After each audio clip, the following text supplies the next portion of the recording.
In today's video, we're going to talk about why they've shifted from Kang the Conqueror, the Council of Kangs, to this very loose Doom storyline that we don't really know that much about. But it is sounding like Avengers Doomsday is essentially going to be a Doctor Doom origin that could potentially start as early as the Fantastic Four movie. So as we know, Marvel are famous for doing reshoots. They did major reshoots on Doctor Strange 2, which, if it wasn't for the crazy high production value of nearly 420, the movie still made money, sure, but it would have made a lot more money. And Ant-Man 3, they changed a lot of the movie up until literally a week before the movie came out. That's why there's CGI. That's why the VFX. That's why the movie didn't flow as well. And they're also changing a lot and reshooting. Basically, they've reshot Captain America 4 twice. So has Marvel learned anything? I don't know. But we're in a multiversal saga, and there hasn't really been many multiversal movies to the point where we're getting Captain America 4 and they're putting in some throwaway lines from the leader, the villain of the movie, saying, "You don't know what's coming." So it's an interesting topic for this video, I think. So we've got an original plot and the original ending of how Ant-Man 3 was supposed to set up the whole multiversal saga. Because before that movie came out, you can go back and look on like the YouTube trailers, and there was actually a lot of interest for that movie. And then the movie came out and it just didn't make much money. So I can't confirm or verify if this information is true. So yo, what is good, YouTube? Warstu here. If you are new around here, please make sure to subscribe to never miss any of the Marvel, DC, Kaiju, Monsterverse, Pop Culture based content. Also check us out on Instagram at Warstu to see the beautiful face behind the beautiful voice, and check us out on Twitter, WarstuG. Right. So this is allegedly what was supposed to actually go down in Ant-Man 3. Because, yeah, sure, it wasn't the greatest Marvel movie, but it wasn't quite Captain Marvel 2 level, was it? No, it wasn't Eternals bad. Wasn't Shang-Chi bad? No, it wasn't. It was still decent. So let's go over the actual original ending and plot, allegedly. So Kang and Ant-Man. Kang offered Ant-Man a deal. Help me and I'll give you the time you've lost. He was offering to send Scott to a different universe where he could be a father to Cassie. Ant-Man agreed, but backed out when he learned exactly how Kang would do it. He'd kill the Scott who was already existing in this universe. Test audiences hated this plot line because of something the writers never considered.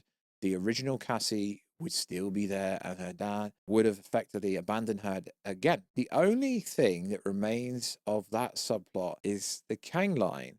We can help each other. So far, marginally different. It does go over a lot. MODOK was supposed to have a grotesque, hideous, deformed face, showing the character's shrinking technology suffered a catastrophic malfunction. He would also be in constant pain. Marvel changed this because the story was already dark and they didn't want to make it even dark. Marvel are always scared to actually go and take risks. That's the problem. Kang and Janet did in fact have a romantic relation. The movie would have explored their brief love affair. When the love affair subplot between Kang and Janet would have explained how Kang and Janet both have been desperately longing for love for a very long time, and also explored just how damaged Kang's heart and soul really was. So it seems like the changes took out all the interesting stuff. Now this is where it gets a little bit spicy. Kang's backstory, part of Kang's backstory was explained, but taken out as Marvel and Loveness wanted to save it for Kang's dynasty. They should have set everything up properly, because I still think the Kang storyline would have been sick. And like I've said since day one, you go back on the channel, I always thought Doctor Doom was going to appear at some point. We would have briefly seen the Council of Kang capturing Kang and exiling him to the Quantum Realm. We would have also seen the Council of Kangs burning Kang's kingdom to the ashes and burning his pregnant white wife out of time, meaning erasing his wife and unborn child out of existence forever. This would have alluded to Kang a later line in the movie, "I will burn him out of time." So the basic Marvel got rid of everything that potentially could have made the movie a lot better. Marvel are always doing this. In the end, Scott and Janet would have been trapped in the Quantum Realm with Kang's fate uncertain. Yeah, that's basically what we covered at the time. This was changed because the audience believed nothing was accomplished since everyone knew Kang would get out eventually, thanks to the Kang's dynasty. The ending was also changed because they felt it was too similar to Ant-Man 2. Below is from a leaked transcript which included the original ending. Kang beats the out of Scott on a 1v1. Hope comes back for him, and they bait Kang into fighting them long enough for Janet to close the portal. Kang manages to escape anyway, leaving Scott and Hope stranded in the quantum realm. That's the way the movie should have ended, in my humble opinion. Scott asks Hope why she came back. She tells him that she saw all the other versions of herself and the other life she could have had. She didn't want to be in any of them if she didn't have him. Hope tells Scott that their family will be okay and will come back for them. In the normal world, Hank promises Janet and Cassie that he will find Scott and Hope. It goes on. Marvel had intended the scope and feel for the movie to be of Infinity War. Marvel getting rid of Kang because they felt audiences didn't respond well to him is complete and I have to agree, but this is opinionated, this part here. Let's be real, the main reason many of us even watch Ant-Man 3 was because of Kang and Jonathan Majors. Marvel should have trusted their original plan for Kang and stuck with it instead of worrying about audience scores. Yep, because they haven't really had many good movies since then, have they? Oh my god, I'm hating. Nah. The thing is, you can watch Marvel movies and still criticize them, realistically. The same with DC, the same with Monsterverse, the same with anime. You can still like something and criticize stuff. Even after committing to those changes and having Kang get sent to the Beyond Zone at the end of the movie, Marvel decided to switch up Kang's story once more, pivoting away from him onto Doctor Doom. But realistically, if they were always going to do Avengers Secret Wars, Doom was always going to appear. Instead of committing to Kang's story in Kang's dynasty and show him conquering his mind and his variants by escaping the Beyond Zone, which this basically confirms that he was sent to the Beyond Zone and was going to become the Beyonder, which is a much better storyline. As the Beyonder, we are left to wonder what fate of his would have been. Yeah, I mean, this is hypothesizing, but he was essentially sent to Beyondverse. Remember, Kang isn't gone. He's still trapped in the Beyond Zone. Now it's up to Marvel when they decide to bring him back and finish his story. It won't be anytime soon in this saga. And I think this is a shame, because if you actually look into why Jonathan Majors was actually fired, it was a misdemeanor. Realistically, Kang should still be part of this storyline. But Marvel, they went in a different way. Now they've got the Russos coming in.